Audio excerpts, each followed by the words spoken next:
بسم اللہ الرحمن الرحیم۔ شروع اللہ کے ببرکت نام سے جو بڑا مہربان نہایت رحم کرنے والا ہے۔ میں گواہی دیتا ہوں کہ اللہ رب العزت کے سوا کوئی بھی عبادت کے لائق نہیں، اور محمد صلی اللہ علیہ وآلہ وسلم اللہ کے بندے اور آخری رسول ہیں۔ معزز ناظرین و سامعین، آپ سب کو سب سے پہلے السلام علیکم ورحمۃ اللہ وبرکاتہ، اور میں یہ امید کرتا ہوں کہ آپ سب اللہ رب العالمین کی حفظ و ایمان میں ہوں گے۔ میرے معزز ناظرین و گرامی اور میرے پیارے بہن اور میرے پیارے بھائیوں، رمضان مبارک کو عام مہینوں کی طرح نہ سمجھیں۔ رمضان مبارک میں دوزخ کے دروازے بند ہو جاتے ہیں اور اللہ رب العالمین جنت کے دروازے کھول دیتا ہے اور اپنے بندوں پر رحمتیں اور برکتیں نشاور کرنا شروع کر دیتا ہے، اور اللہ تعالیٰ سے ہمیں چاہیے کہ ہم توبہ بیان فرماتے رہیں۔ بے زبانوں کو جب وہ زبان دیتا ہے، پڑھنے کو وہ جب قرآن دیتا ہے، بخشنے پر آئے تو جب امت کے گناہوں کو، تحفے میں گناہ گاروں کو رمضان دیتا ہے۔ دیکھیے، رمضان مبارک اتنا بابرکت والا اور پاورفل مہینہ ہے، اس میں اگر اللہ تعالیٰ کو ہم راضی کر لیں تو ہماری آدھی سے زیادہ ٹینشنیں ختم ہی ہو جائیں۔ ہم اللہ تعالیٰ سے بہت دور ہیں، اس کی بنا پر ہی ہم بہت زیادہ ٹینشن کا شکار رہتے ہیں، ڈپریشن کا شکار رہتے ہیں۔ آج میں اپنی بہنوں کے لیے ایک بہت ہی مجرب وظیفہ لے کر حاضر ہو چکا ہوں۔ یہ وظیفہ میری وہ پیاری بہنیں ادا کر سکتی ہیں رمضان مبارک کے دوسرے عشرے میں۔ میری وہ پیاری بہنیں جو اپنے شوہر کو اپنی طرف کرنا چاہتی ہیں، شوہر کی پیار محبت حاصل کرنا چاہتی ہیں، شوہر کے ساتھ حسن سلوک کرنا چاہتی ہیں، شوہر کے ساتھ جو ہے وہ اتفاق قائم کرنا چاہتی ہیں، شوہر کے ساتھ لڑائی جھگڑے ختم کرنا چاہتی ہیں، گالی گلوچ ختم کرنا چاہتی ہیں، اور اپنے بچوں کو اور اپنے آپ کو پیار سے اور نور سے بھرنا چاہتی ہیں۔ بے شک بیوی کا حق ہوتا ہے شوہر کے اوپر، اور شوہر کا حق ہوتا ہے اپنی بیوی کے اوپر۔ کچھ مرد حضرات اپنی بیوی پر توجہ نہیں دیتے، اس کی بنا پر میری بہنیں ذہنی شکار ہو گئی ہیں، وہ ذہنی بہت زیادہ متاثر ہو گئی ہیں۔ بہت سی بہنیں ہمارے ساتھ رابطہ بھی کرتی ہیں، اور میں نے خود بھی یہ سمجھا کہ آپ کو ایک بہت ہی مجرب وظیفہ بتایا جائے، جس کی بنا پر میری پیاری بہنیں اپنے گھروں پر خوش اور آباد رہ سکیں۔ آپ میری پیاری بہنوں نے یہ وظیفہ اینڈ تک دیکھنا ہے اور آپ نے اس پر عمل بھی لازمی کرنا ہے۔ انشاءاللہ میری پیاری بہنوں کو تا قیامت تک اس وظیفے سے فائدہ ہی حاصل ہونا شروع ہو جائے گا۔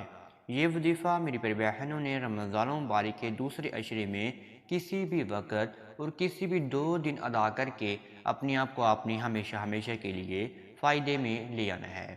آئیں میں اب آپ کو وظیفے کی جانب لے کر چلتا ہوں، لیکن وظیفہ بتانے سے پہلے آپ سب ناظرین سے ایک چھوٹی سی گزارش کرنا چاہتے ہیں۔ اگر آپ ہمارے چینل کامیاب وظائف کو دنیا پر نہیں آئے ہیں تو آپ سب سے پہلے چینل کو سبسکرائب کر دیجئے اور بیل کے آئیکن کو دبا دیجئے، کیونکہ آنے والی ہر ویڈیو کا نوٹیفیکیشن آپ سب میرے پیارے ناظرین اور میرے پیارے بہن اور میرے پیارے بھائیوں کو بر وقت ملتا رہے۔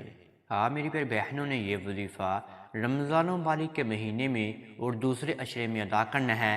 پاک صاف ہو کر آپ نے اس وظیفے کو ادا کرنا ہے، باوضو حالت میں آپ نے اس وظیفے کو ادا کرنا ہے، اور ناپاکی کی ایام میں میری پیارے بہنوں نے اس وظیفے کو ہرگز بھی ادا نہیں کرنا۔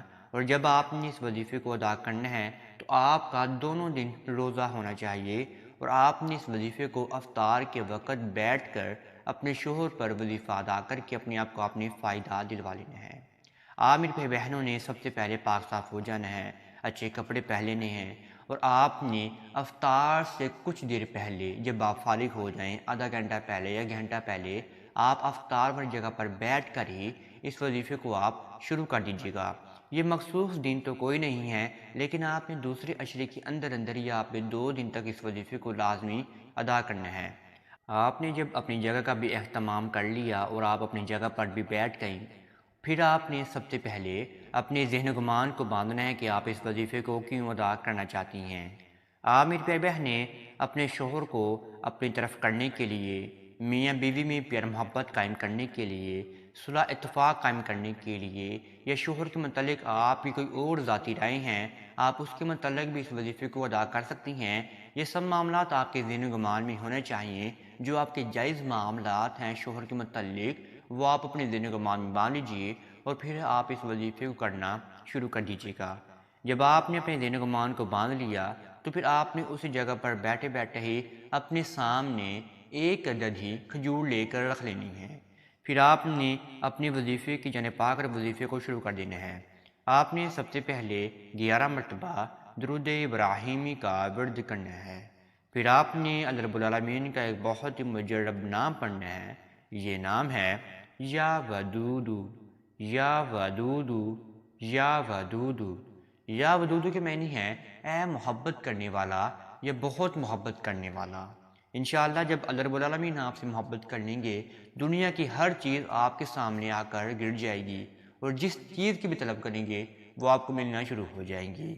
آپ نے یا ودودو کو 100 مرتبہ پڑھ لینا ہے، یعنی کہ آپ نے ایک تسبیح یا ودودو کی پڑھنی ہے۔ پھر آپ نے اللہ رب العالمین کا ذاتی نام پڑھنا ہے، یا اللہ، یا اللہ، یا اللہ۔ یا اللہ کو آپ نے 11 مرتبہ پڑھنا ہے، اور آپ نے پھر دوبارہ آخر میں 11 مرتبہ ہی درود ابراہیمی کا ورد کر لینا ہے۔ جب آپ نے آخر میں بھی درود ابراہیمی کا ورد کر لیا تو پھر جو آپ کے سامنے ایک عدد کھجور پڑی ہوگی، اس کھجور پر آپ نے 3 مرتبہ پھونک مار کے اس کو آپ نے اپنے سامنے لے کر ہی رکھ لینا ہے۔ پھر آپ نے اللہ رب العالمین کی جانب آ کر اللہ رب العالمین کے سامنے دعا کے لیے ہاتھ اٹھا لینے ہیں۔ سب سے پہلے آپ نے دعا میں اللہ رب العالمین کی حمد و ثنا بیان فرمانی ہے، پھر ہمارے پیارے حبیب حضرت محمد صلی اللہ علیہ وآلہ وسلم کی ذات اقدس پر آپ نے 1 مرتبہ درود ابراہیمی کا نذرانہ بیان فرمانا ہے۔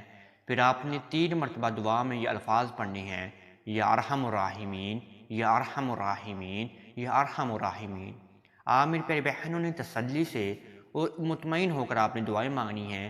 جب آپ نے یہ سارا کرائٹیریا بھی پورا کر لیا تو پھر آپ نے رب العالمین کی جانب آ کر اپنے معاملات کو آپ نے بیان فرمانا ہے، آپ کے کیا معاملات ہیں اور کس متعلق آپ کے معاملات ہیں، اور آپ نے یہ وظیفہ کیوں ادا کیا ہے اور کس کے لیے ادا کی ہے، اور جو شخص کیا ہے وہ آپ کا کیا لگتا ہے، یعنی کہ وہ آپ کا شوہر ہی ہے، لیکن آپ نے دعا میں شوہر کا نام بھی لینا ہے اور آپ نے اپنا نام بھی لینا ہے، اور آپ نے یہ بھی کہنا ہے کہ ان دونوں کے بیچ میں پیار محبت قائم ہو جائے، اور اللہ تعالیٰ سب کچھ جانتے ہیں، وہ آپ کی شارک سے بھی زیادہ قریب ہیں۔ انشاءاللہ آپ کی دعائیں قبول و منظور ہونا شروع ہو جائیں گی۔ 2 دن آپ نے یہ وظیفہ ادا کرنا ہے، آپ نے وقفہ نہیں بیچ میں ڈالنا، 2 دن آپ نے لگاتار اس وظیفے کو ادا کرنا ہے۔ جب آپ نے رب العالمین کے سامنے دعا بھی مانگ لی، پھر جو آپ کے سامنے ایک عدد کھجور پڑی ہوگی جس پر آپ نے 3 مرتبہ پھونک ماری تھی، اس کو آپ نے کھا لینا ہے جب آپ کی افطار ہو جائے گی۔ جب آپ کا روزہ کھل جائے تو آپ نے سب سے پہلے وہ کھجور ہی اپنی زبان مبارک پر رکھ کر آپ نے کھا لینی ہے، اس کے بعد آپ نے پانی پی لینا ہے، یہاں تک جو وظیفہ ہے آپ کا ختم ہو جائے گا، اور آپ کو اس سے فائدہ بھی جو ہے وہ لازمی ہونا شروع ہو جائے گا۔ اگر آپ کو یہ وظیفہ اچھا لگا تو آپ اس وظیفے کو لائک اور شیئر کر سکتے ہیں، اور آپ ہمارے چینل کو بھی سبسکرائب لازمی کر سکتے ہیں۔ اب تک اتنا ہی، دعاؤں میں مجھے ضرور یاد رکھیے گا۔ انشاءاللہ آپ کے ساتھ نیکسٹ ویڈیو میں ضرور ملاقات ہوگی۔ اللہ نگہبان۔